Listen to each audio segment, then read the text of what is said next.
तो दोस्तों अब हम स्टार्ट करते हैं हमारे क्रेडिट मैनेजमेंट का subject wise and topic wise video.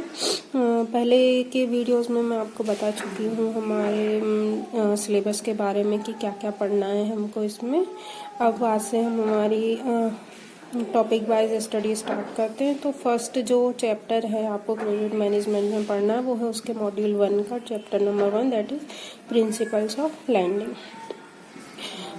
Principles of lending में का जो है उसके मेनली 3 पर्पस होते हैं, है ना, कि हम लैंडिंग क्यों करते हैं। तो इसमें ही पहले नंबर पे जो इंट्रोडक्शन है वो पढ़ लेते हैं। ऑब्जेक्टिव क्या है इस चैप्टर का कि आपको बेसिक जो प्रिंसिपल्स हैं लैंडिंग के वो पता होना चाहिए। सेफ्टी, लिक्विडिटी एंड प्रॉफिटेबिलिटी, ये 3 बेसिक प्रिंसिपल्स हैं। ये एज इट इज़ भी आपसे एग्जाम में पूछे जाते हैं, तो आप प्लीज़ इनको ध्यान रखें कि 3 बेसिक प्रिंसिपल्स ऑफ लैंडिंग होते हैं, सेफ्टी, लिक्विडिटी एंड प्रॉफिटेबिलिटी। उसके बाद purpose of loan and diversification of loan.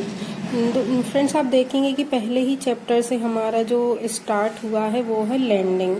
क्यों लैंडिंग? क्योंकि हम सब्जेक्ट ही पढ़ रहे हैं क्रेडिट मैनेजमेंट, और क्रेडिट मैनेजमेंट क्यों पढ़ रहे हैं? क्रेडिट प्रोफेशनल्स के लिए, है ना। तो इसमें ज़्यादा नहीं, हर चीज़ ही आपको क्रेडिट से रिलेटेड मिलेगी।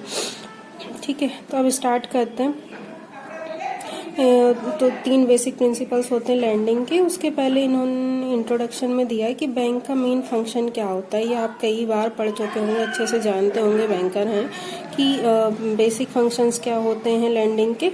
कि बैंक जो है वो क्या करता है, डिपॉजिट एक्सेप्ट करता है पब्लिक से, ठीक है, और क्या करता है, उस डिपॉजिट फंड को मतलब पब्लिक से करता है या किसी एक्सटर्नल लोन्स के फॉर्म में फंड को फॉरो करता है अपने इन्वेस्टमेंट या बिजनेस कंटिन्यू करने के लिए। और बिजनेस कंटिन्यू करना मतलब क्या है कि ये जो फंड पब्लिक से बैंक लेते हैं वो क्या करते हैं, उस फंड को फिर इन्वेस्ट करते हैं। किस में इन्वेस्ट करते हैं? लोन देके, है ना। जनरली जो बैंक का जो फंडामेंटल वर्क है वो क्या है कि पब्लिक से डिपॉजिट एक्सेप्ट करना और उस डिपॉजिट से जो फंड बैंक के पास आया है उसको री इन्वेस्ट करना या उसको लैंड करना, है ना। बैंक ऐसा इसलिए करता है क्योंकि उस क्या होता है कि जब वो सेविंग पर व्यक्ति जो फंड उनके पास डिपॉजिट हुआ बैंक में उस पे उनको इंटरेस्ट पे करना पड़ता है, और उस इंटरेस्ट जो पे किया है उससे ज़्यादा वो इंटरेस्ट लेकर क्या करते हैं, उस फंड की लैंडिंग करते हैं, जिससे कि उनको प्रॉफिट जनरेट करना होता है। तो ये मेन फंक्शंस हैं।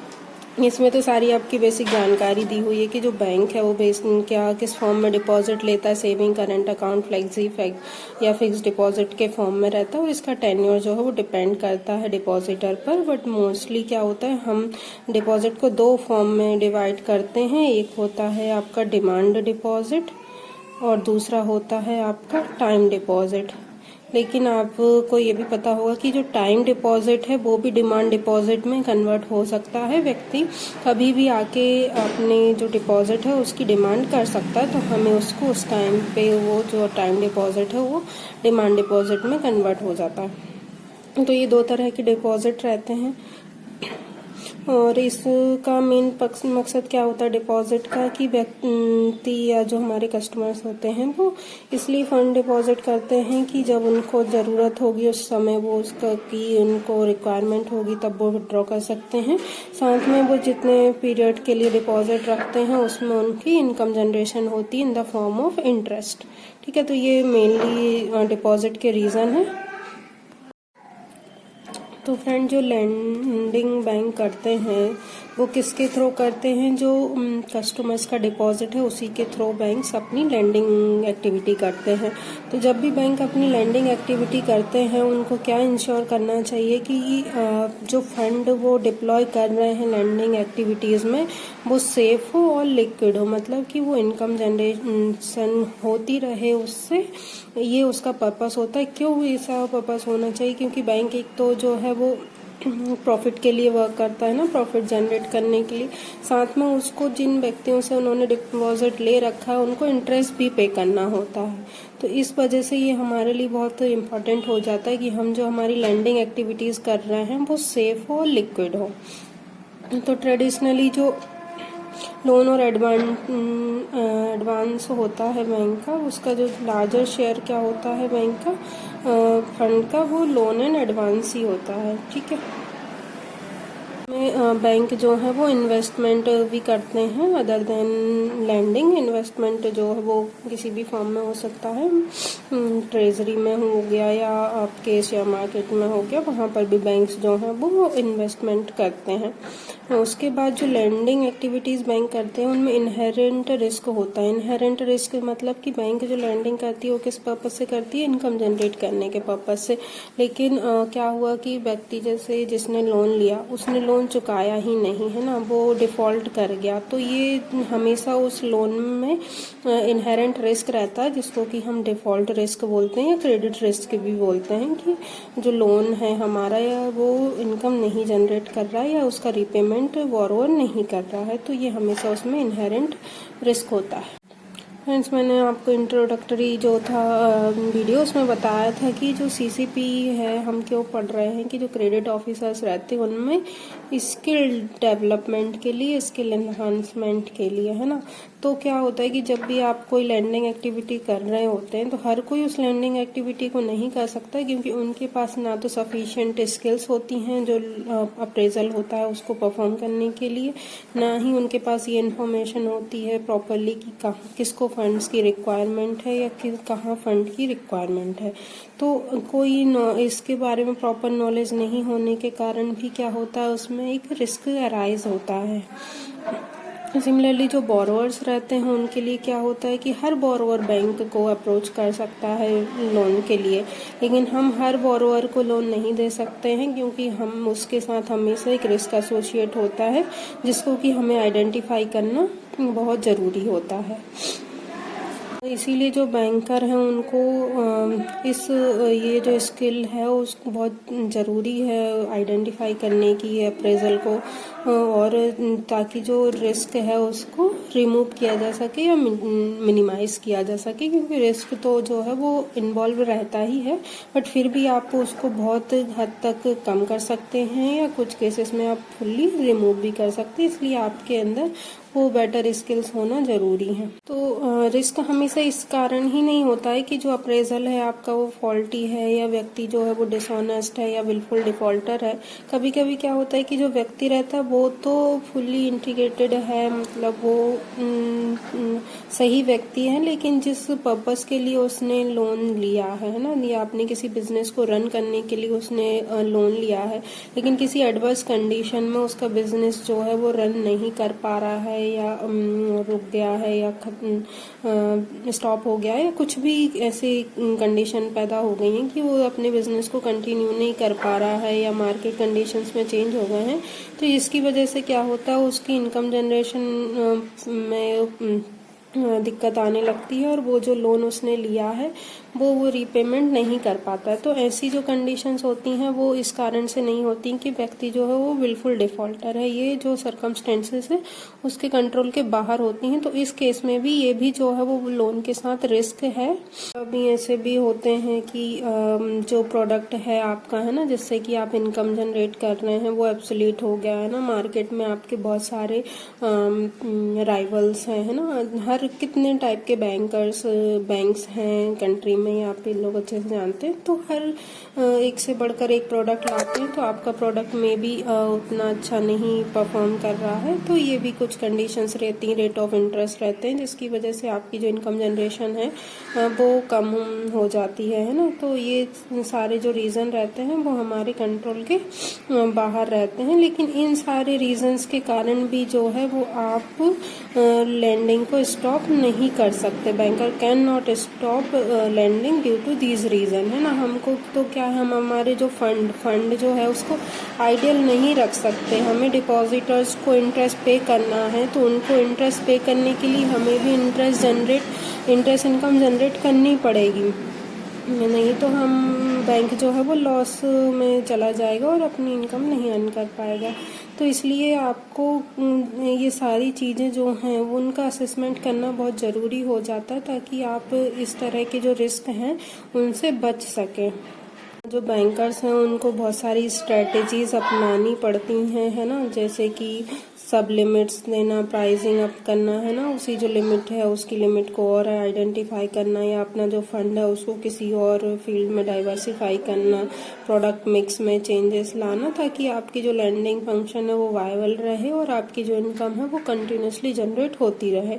तो यही है इसका कि लैंडिंग जो है वो बहुत इम्पॉर्टेंट एक्टिविटी है बैंक के लिए। तो आप ऐसे ही किसी को लोन नहीं दे सकते हैं, बहुत सारी चीज़ें रहती हैं, कंडीशंस रहती हैं जिनका कि आइडेंटिफिकेशन करना बहुत ज़रूरी होता है, और उनका रिजल्ट भी कि आपने आइडेंटिफाई कर लिया तो उसमें से रिस्क को हम कैसे मिनिमाइज कर सकते हैं वो हमें सारी चीज़ें देखनी पड़ती हैं। ये इसका मेन पर्पस होता है। तो पहले भी हमने जैसे कि अभी पढ़ा था स्टार्टिंग में ही इंट्रोडक्शन में कि बैंक का जो है वो डिपॉजिट एक्सेप्ट करना और लैंडिंग करना, ये क्या है, कोर फंक्शंस हैं। तो लैंडिंग बैंकर जो है वो इसके लिए क्या होना चाहिए, वो एक्सपर्ट होना चाहिए या प्रोफेशनल होना चाहिए, है ना। अपना क्रेडिट अप्रेजल करना, मैनेजरियल स्किल्स आपकी बहुत अच्छी हो, है ना, ताकि आपका जो लैंडिंग फंक्शंस है वो कैसा हो, सक्सेसफुल हो। तो इसके लिए आपका वही है कि ये कोई शॉर्ट टर्म कंडीशन नहीं है, लॉन्ग टर्म कंडीशन है, और ऐसे हर दिन आपको कई प्रपोजल्स को अप्रेज करना होता है। तो इसके लिए आपके अंदर एक्सपीरियंस और एक्सपर्टाइज जो है वो होनी ज़रूरी है, और ये समय के साथ भी आप में और ज़्यादा अच्छी होनी चाहिए, क्योंकि हर टाइम मार्केट में कंपटीशन है, नई टेक्नोलॉजी अपग्रेडेशन से होती हैं डेली जनरली।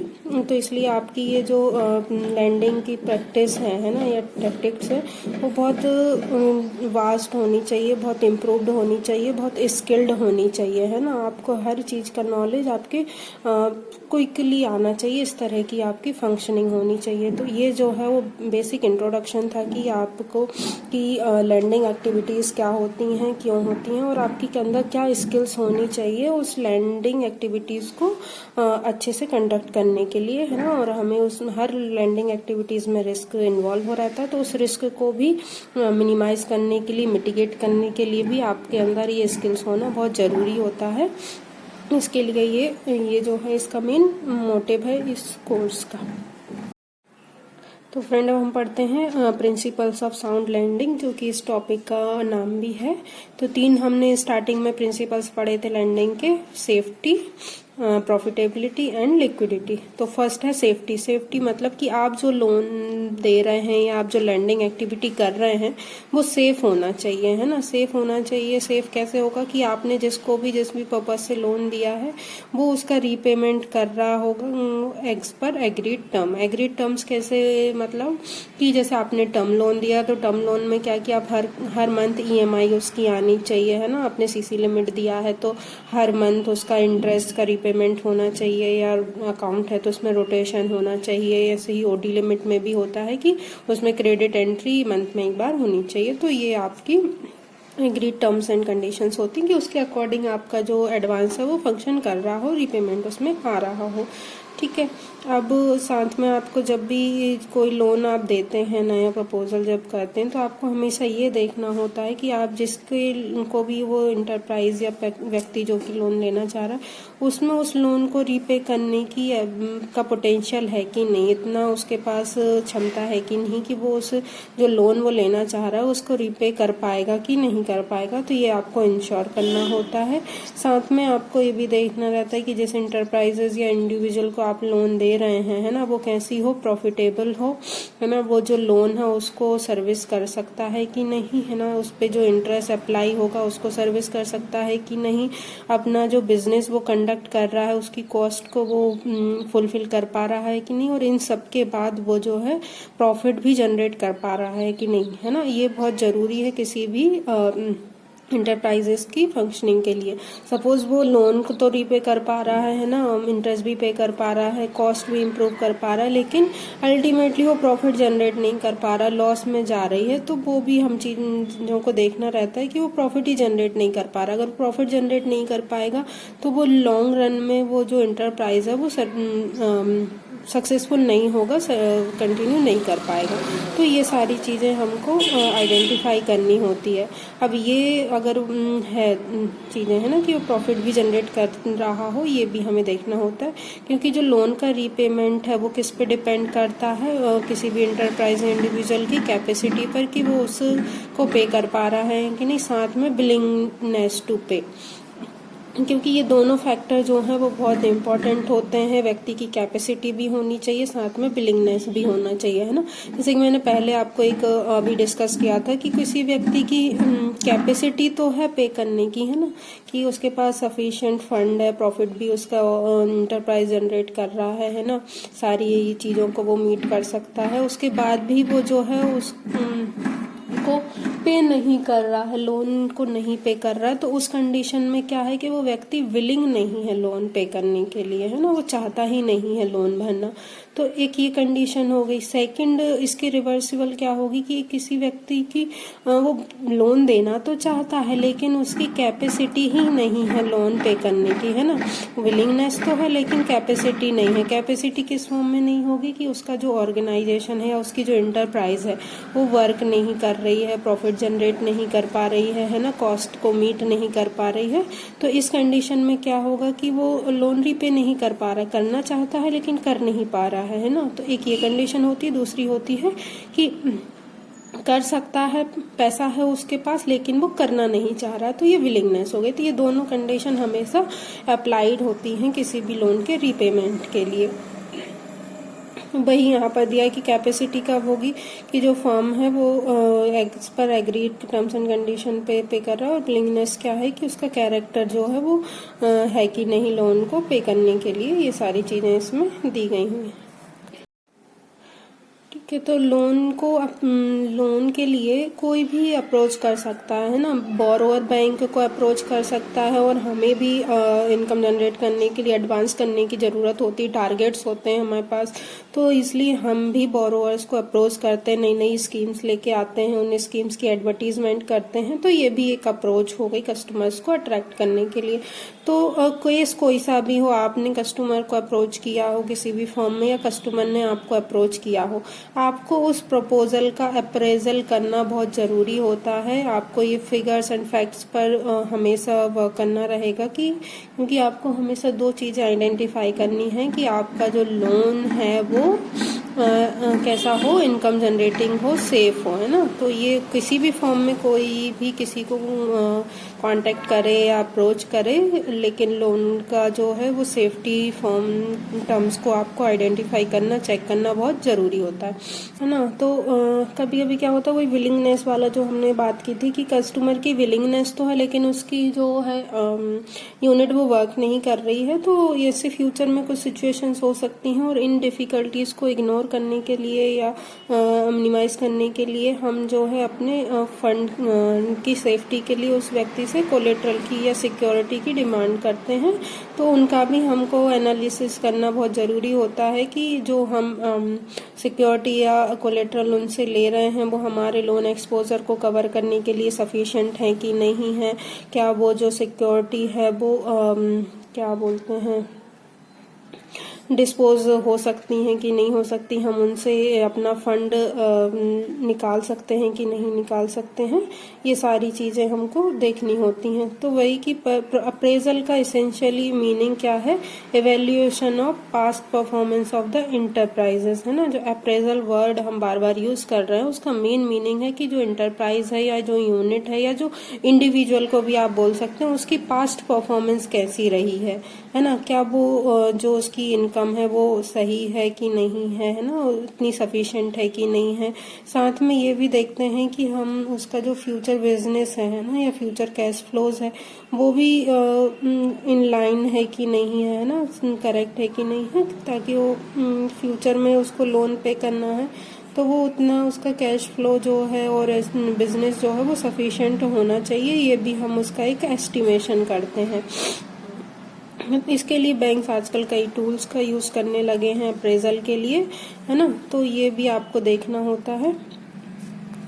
ये जो टूल्स होते हैं वो क्या क्या हो सकते हैं, जिसमें कि हम जो क्रेडिट रिस्क इन्वॉल्व है उसको आइडेंटिफाई कर सकते हैं, एस्टिमेट कर सकते हैं। तो जो कुछ टूल्स हैं जो कि हम अभी तो सिर्फ नाम पढ़ते हैं, आगे के वीडियोस में हम इनको बहुत डिटेल में पढ़ेंगे। तो कैश फ्लो एनालिसिस हुआ है ना, एनपीवी हुआ, break even analysis, discounted cash flow, sensitivity analysis, Altman Z score, credit grading, ये बहुत सारे टूल्स होते हैं जिसके थ्रू हम उस क्रेडिट रिस्क को आइडेंटिफाई करते हैं।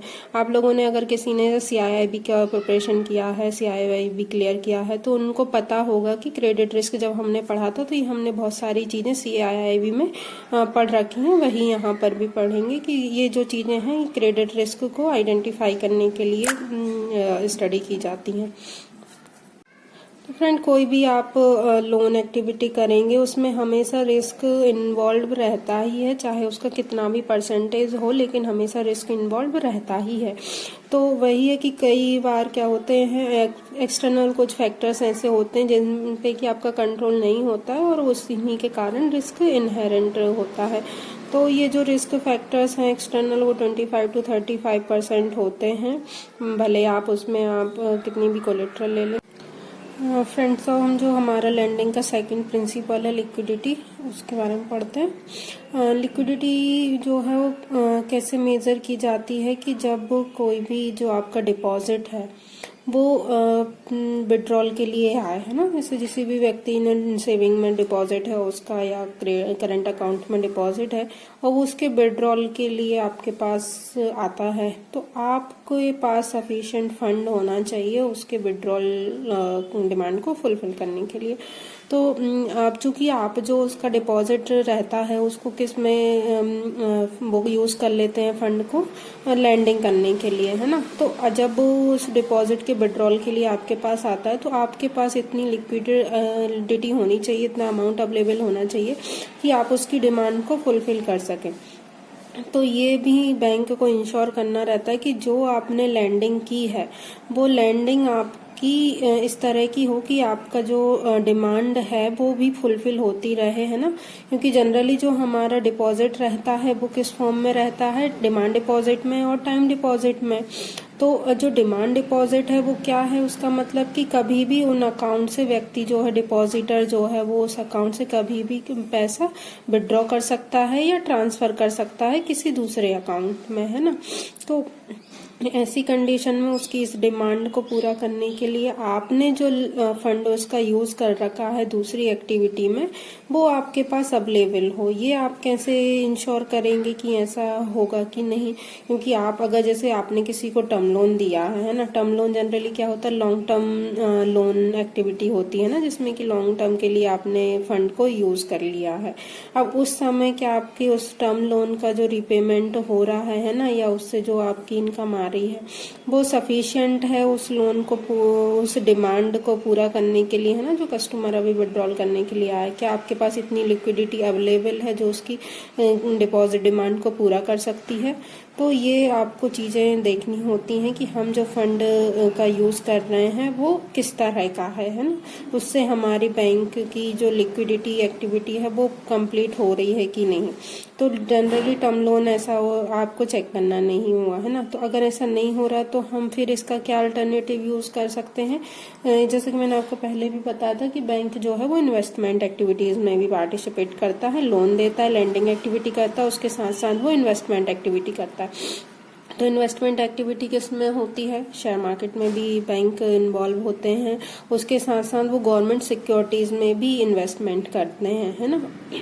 तो ये फिर ऐसी कंडीशन आई कि सपोज आपके पास उतनी लिक्विडिटी अवेलेबल नहीं है ना, जो टर्म लोन से आपका रिपेमेंट आ रहा है या अमाउंट आ रहा है, फिर भी आपके पास उतनी लिक्विडिटी नहीं है कि आप कस्टमर्स की डिमांड को कंप्लीट कर सकें। तो ऐसी कंडीशन में बैंक क्या करता है कि जो अल्टरनेट उसके पास डिपॉजिट अल्टरनेट जो एसेट्स हैं, है ना, उनको क्या करता है, वो सेल करता है, उनसे इनकम को उनसे फंड को जनरेट करता है। ठीक है, तो ये कुछ कुछ चीज़ें होती हैं। अब ये जो होती हैं कंडीशंस, ये बैंक के फेवरेबल कंडीशन में भी हो सकती हैं, अनफेवरेबल में भी हो सकती हैं। अब जैसे आपको अचानक से ये सिक्योरिटीज़ को सेल करना पड़ा, तो उसकी डिमांड नहीं हुई मार्केट में, तो आपको हो सकता है उनको कम इंटरेस्ट रेट पर, कम वैल्यू पर सेल करना पड़े, तो ये यहाँ पर भी आपको एक लॉस अराइज होता है। इसके अलावा और क्या इसमें चीज़ हो सकती है कि और अल्टरनेटिव इसका चैनल क्या है कि बैंक जो है वो टर्म लोन की जगह साथ में वर्किंग कैपिटल फाइनेंस करती है। वर्किंग कैपिटल फाइनेंस क्या होता है, ये एक तरह से डिमांड लोन की तरह होता है, जिसमें जो रीपेमेंट होता है वो ऑन डिमांड होता है। जैसे कि आपका डिपॉजिट डिमांड डिपॉजिट होता है, इसी तरह से जो वर्किंग कैपिटल फाइनेंस होता है वो डिमांड डिपॉजिट डिमांड की तरह होता है, रिपेबल ऑन डिमांड होता है। तो ये भी एक चीज़ें रहती हैं। उसके साथ ये हमेशा हम बैंक को ध्यान में रखना होता है कि जो डिपॉजिट रहता है वो क्या होता है, डिफरेंट टाइम मेच्योरिटी इसका होता है ना। जैसे करंट डिपॉजिट या सेविंग डिपॉजिट तो पता है कि डिमांड डिपॉजिट है, उसको ऑन डिमांड उसका पेमेंट करना पड़ सकता है। लेकिन अगर आपके पास जो टाइम डिपॉजिट है, तो वो टाइम डिपॉजिट भी क्या होता है, डिफरेंट डिफरेंट मेच्योरिटी का होता है। 1 साल का हुआ, 2 साल का हुआ, 5 साल का हुआ या 10 साल का भी हुआ, तो ये डिफरेंट उसकी मेच्योरिटी रहती है। तो उसी के अकॉर्डिंग उनकी क्या होगी, रिपेमेंट होगा, है ना, या उनकी डिमांड जनरेट होगी उस टाइम पे जब वो मेच्योर होंगी। तो ये भी मेच्योरिटी मिसमैच होता है बैंक का लिक्विडिटी के केस में। तो हमेशा जो लिक्विडिटी की पोजीशन है उसको भी उसी तरह से हमको क्या करना चाहिए, इंश्योर करना चाहिए। तो इसी की वजह से जो बैंक हैं वो क्या करते हैं, लोन को इस एक्सपेक्टेशन के साथ भी देना रहता है कि जब जो डिमांड अराइज होगी वो उसको पे कर सकेंगी उस लोन एक्टिविटी से, ये भी उनको इंश्योर करना होता है। ठीक है, और उनको किसी भी कंडीशन में सेल ना करना पड़े, ऐसी भी मतलब एसेट का सेल ना करना पड़े, ये भी इंश्योर करके अपनी एक्टिविटीज़ को परफॉर्म करना पड़ता है। तो ये जो है लिक्विडिटी मिसमैच की कंडीशन बनती है अगर बैंक के पास, तो बहुत बड़ा उसका जो है मार्केटेबल रिस्क जनरेट हो सकता है कि अगर सपोज बैंक जो है वो कस्टमर की डिमांड को फुलफिल नहीं कर पाया, लाइक कर गया, तो इसकी वजह से उसकी जो है वो मार्केट वैल्यू खराब होती है, और इसको क्या बोलना चाहिए, एक रेपुटेशनल रिस्क भी इसकी वजह से जनरेट होता है ना। तो हमेशा बैंक के पास इतनी लिक्विडिटी अवेलेबल रहे कि वो जो कस्टमर्स की डिमांड है उनको पूरा कर सके, और इसको इंश्योर करने के लिए उसको हमेशा अपना एसेट लायबिलिटी मैनेजमेंट करके चलना चाहिए। ठीक है, इसमें वही दिया है। तो कुछ बैंक ने आरबीआई ने इसके लिए एक एसेट लायबिलिटी मैनेजमेंट कमेटी का भी कॉन्सेप्ट लेके आया, जिसको कि हम एल्को बोलते हैं। इनका काम यही रहता है कि ये क्या करती है, एसेट लायबिलिटी मैनेजमेंट का काम करती है। हमेशा इसमें कुछ कमेटी बनी रहती है, वो यही इंश्योर करती है कि बैंक में सफिशिएंट लिक्विडिटी बनी रहे। फ्रेंड्स, जो थर्ड हमारा लैंडिंग प्रिंसिपल है वो क्या है, प्रॉफिटेबिलिटी, है ना। तो बैंक जो है वो क्या है, प्रॉफिट ऑर्गेनाइजेशन है जो वर्क करते हैं प्रॉफिट जनरेट करने के लिए। इसलिए हमारी जो जनरली लोन एक्टिविटी होनी चाहिए वो कैसी होनी चाहिए, प्रॉफिटेबल होनी चाहिए। इसके लिए ये बहुत इम्पॉर्टेंट है कि जो हम एडवांस दे रहे हैं लोगों को, उसकी प्राइसिंग कैसी हो, वो सही हो, ताकि क्या बोलते हैं आप जो है प्रॉफिट जनरेट कर सकें। तो ये एक इम्पॉर्टेंट एक्सरसाइज होती है लोन की प्राइसिंग करना। लोन की प्राइसिंग मतलब लोन का इंटरेस्ट रेट डिसाइड करना। Pricing is nothing but the interest rate of the loan, है ना। तो हमेशा आपकी जो लोन की प्राइसिंग है वो कैसी होनी चाहिए, इफेक्टिव होनी चाहिए। जो इंटरेस्ट रेट है वो एडवांस पे वो किस चीज़ पे डिपेंड करता है, कैटेगरी ऑफ एडवांस पे, कैसा आपने लोन दिया है। साथ में जो कस्टमर की रेटिंग है उस पे भी डिपेंड करता है ना, कस्टमर की रेटिंग और रिस्क परसेप्शन पे। जो बैंक है वो को लैंड करने के लिए एक इंटरेस्ट रेट डिफाइन किया जाता है बेस की तरह, या जिसको हम इंडेक्स के फॉर्म में भी बोल सकते हैं, कि जिसके बिलो आप लैंडिंग नहीं कर सकते, या उसके अकॉर्डिंग आपको लैंडिंग रेट डिसाइड करना होता है डिफरेंट एक्टिविटीज़ का। तो इसमें फ्रेंड्स MCLR का इन्फॉर्म दिया हुआ है। अभी करंट में MCLR को रिप्लेस कर दिया गया है नए रेट ऑफ इंटरेस्ट से, रेपो लिंक्ड रेट से। तो वही है कि जैसे इसमें हम MCLR को ही कंसीडर कर लेते हैं, तो बैंक जो है वो MCLR के बिलो लैंडिंग नहीं कर सकता है ना। तो इस तरह से एक रेट RBI डिसाइड करता है ना, कि उसके नीचे बैंक जो है अपने लोन की प्राइसिंग नहीं कर सकता। क्योंकि कुछ एक्सेप्शनल केस भी हैं इसमें, जिसमें कि आप MCLR से या जो भी आपका करंट लैंडिंग रेट डिफाइंड है उसके नीचे आप कर सकते हैं, बट वो एक्सेप्शन केस होते हैं। अब इनमें क्या होता है कि हर लोन अकाउंट के साथ आपका क्या रहता है, रिस्क इन्वॉल्व रहता है। तो अगर जो कस्टमर है उसकी क्या है, हाई क्रेडिट रेटिंग है, तो हम उसमें क्या रहेगा, लोअर रिस्क रहेगा। हाई क्रेडिट रेटिंग कभी आती है कस्टमर की जब उसकी रीपेमेंट हिस्ट्री जो है अच्छी हो, साउंड हो, तभी उसकी जो है हाई क्रेडिट रेटिंग आती है ना। हम क्रेडिट रेटिंग किसके थ्रू चेक करते हैं, सिबिल स्कोर के थ्रू चेक करते हैं, उसकी पास्ट परफॉर्मेंस को देखते हैं। तो अगर उसकी past performance, past repayment history अच्छी होगी तभी उसका क्रेडिट स्कोर क्या होगा, हाई होगा। ऐसे केस में हम उसमें क्या होता है कि लो रिस्क रहता है, मतलब उस व्यक्ति की रीपेमेंट की कैपेसिटी है या उसकी जो बिलिंगनेस है वो ठीक है, सही है, वो व्यक्ति सही से टाइम से लोन पे करता है ना। तो ऐसे केस में क्या होगा, लो रिस्क होगा। अगर किसी व्यक्ति की क्या बोलते हैं, अगर क्रेडिट रेटिंग लो है तो रिस्क कैसा होगा, हाई रिस्क होगा, है ना। लो क्रेडिट रेटिंग, रिस्क हाई, तो ऐसे में हम उसको क्या करेंगे, हाई रेट इंटरेस्ट पे करेंगे, हाई इंटरेस्ट पर लोन देंगे। अब चूंकि कुछ व्यक्ति ऐसे रहते हैं कि वो हाई इंटरेस्ट पे भी लोन लेने के लिए रेडी हो जाएंगे, है ना, और क्या बोलते हैं, आपको सफिशिएंट कोलेटरल भी देंगे, है ना, सिक्योरिटी भी देंगे, लेकिन फिर भी इस केस में क्या करना है, आपको बहुत केयरफुली उसको आइडेंटिफाई करना है ऐसे बोरोवर को लोन देने के पहले, क्योंकि इसमें केस में क्या है, डिफॉल्ट होने की कंडीशंस ज़्यादा रहती हैं, है ना। तो हमेशा ये ही है कि एज अ कंक्लूजन हम चलें, हमारे तीनों एस्पेक्ट जो होते हैं लोन के, सेफ्टी, लिक्विडिटी एंड प्रॉफिटेबिलिटी, बहुत इंपॉर्टेंट इंडिकेटर होते हैं लोन के डिप्लॉयमेंट के लिए या फंड के लिए। तो ये हमें हमेशा ध्यान में रखना चाहिए। तो बैंक का जो मेन एक काम होता है वो क्या होता है कि ये जो रिस्क है उन रिस्क को मेंटेन करना, मैनेज करना, और वो जो रिस्क रहते हैं वो जनरली किसके कारण आते हैं, लिक्विडिटी के कारण या फंड के डिप्लॉयमेंट के कारण, ठीक है। तो यही इसका तीनों तरह के हम पढ़ चुके हैं फ्रेंड्स। अब जो हमारा इसमें बचता है वो है purpose of loan and diversification of funds. उसके बाद हमारा ये जो यूनिट है ये ख़त्म हो जाएगा। तो मैं कोशिश करती हूँ जल्दी से आपका टॉपिक ख़त्म हो जाए। पर्पस ऑफ लैंडिंग का मतलब ये है कि बैंक हर किसी को किसी भी पर्पस के लिए लोन नहीं दे सकता, कि कोई भी बोरोवर हमारे पास आया, हमें लोन चाहिए और हमने उसको लोन दे दिया, ये इजी नहीं होता है। बैंक किसी भी बोरोवर को बहुत सोच समझ के या वाइसली ही लोन देता है, और वो ये इस चीज़ को इंश्योर करता है कि जो लोन है उसका जो पर्पस है, जिस पर्पस के लिए वो दे रहे हैं वो सही है कि नहीं, और उससे जो उनका इनकम जनरेशन है वो सही होगा कि नहीं। तो ये बैंक के लिए बहुत ज़रूरी होता है कि वो जो लोन दे वो किसके लिए हो, प्रोडक्टिव पर्पस के लिए हो। प्रोडक्टिव पर्पस मतलब कि आप जिस चीज़ के लिए लोन ले रहे हैं वो उससे कोई आपका एसेट क्रिएशन हो, है ना। तो जनरली बैंक जो देता प्रोडक्टिव पर्पस में वो वर्किंग कैपिटल फाइनेंस करता है, जो बिजनेस इंटरप्राइजेस हैं उनकी नीड्स को कंप्लीट करने के लिए, उनके बिजनेस को रन करने के लिए, या फिर टर्म लोन्स देते हैं हम किसके लिए, कैपिटल एक्सपेंडिचर के लिए, जैसे कि मकान बनाने के लिए हुआ, है ना, ये मतलब लॉन्ग टर्म जो हुआ वो चीज़ें हुई आपकी। तो स्पेकुलेटिव पर्पस के लिए लोन नहीं देता है, कभी भी बैंक जो है स्पेकुलेटिव पर्पस के लिए लोन नहीं देता है, और साथ में उन सेक्टर्स को भी बैंक लोन नहीं देगा जो कि RBI ने डिसाइड किए हैं। इसके अलावा बैंक जो है वो पर्सनल लोन्स देता है ना, मेडिकल एक्सपेंसेस के लिए लोन देता है, एजुकेशनल पर्पस के लिए भी लोन देता है, लेजर ट्रेवल्स, है ना, कार खरीदने के लिए, टू व्हीलर के लिए, हाउसिंग लोन, ऐसे मतलब रिटेल, ये जो सारे टाइप के लोन हैं ये किस टाइप के लोन्स कहलाते हैं, रिटेल लोन्स कहलाते हैं, है ना, ये भी बैंक परफॉर्म करता है।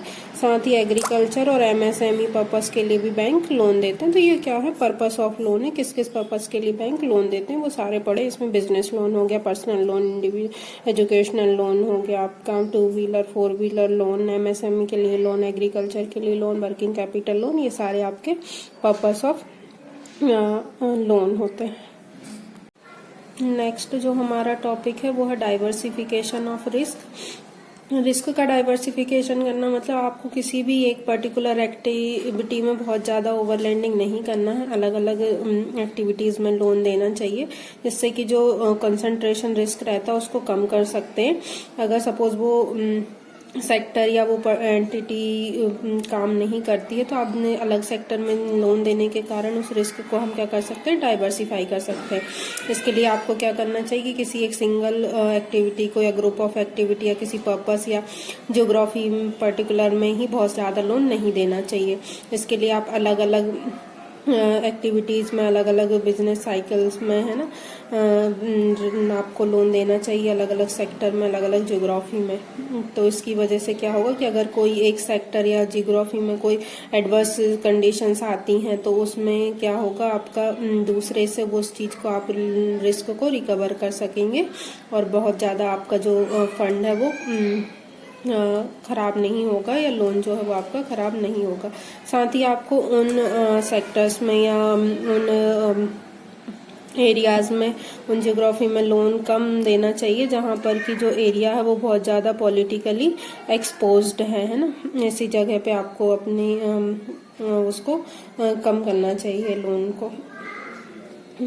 और इसमें वही है कि आपको जो लोन देने का मेन है आइडेंटिफिकेशन वो क्या होना चाहिए कि आप गुड मिक्स ऑफ बिजनेस में लोन दें, है ना कि किसी एक पर्टिकुलर सेक्टर या एरिया में देने की बजाय आप अलग अलग सेक्टर, अलग अलग बिजनेस, अलग अलग एरियाज में लोन दें, जिससे कि जो आपका रिस्क है वो कैसा हो, डाइवर्सिफाइड हो, है ना। आप इसके लिए एक कॉरपोरेट सेक्टर्स में लोन दे सकते हैं, प्राइवेट सेक्टर में लोन दें, रिटेल्स में लोन दें, तो अलग अलग ये आपके सेक्टर्स हो गए और अलग अलग तरह के ये लोन होने की वजह से रिस्क भी जो है वो कैसा हो जाएगा, आपका स्प्रेड हो जाएगा और डाइवर्सिफाई हो जाएगा। तो फ्रेंड्स, ये हमारा टॉपिक यहाँ पर ये ख़त्म हो गया, ये यूनिट पूरी आज ख़त्म हो गई है। वीडियो थोड़ा लंबा रहा है, लेकिन हमने एक ही वीडियो में पूरा चैप्टर ख़त्म किया है। आगे के जो वीडियोस रहेंगे वो थोड़े शॉर्ट रहेंगे, हम एक एक टॉपिक वाइज वीडियोस कवर करेंगे। और साथ में फ्रेंड, मैं बस अब ये कहना चाहूँगी कि अगर आपको वीडियो पसंद आया है तो प्लीज़ इसको लाइक कीजिएगा और अपने फ्रेंड्स के साथ शेयर करिएगा। और प्लीज़ मुझे कमेंट करके भी बताइएगा कि आपको वीडियो कैसा लगा, और अगर कोई इम्प्रूवमेंट की ज़रूरत है तो वो भी प्लीज़ मुझे बताइएगा। Thank you so much.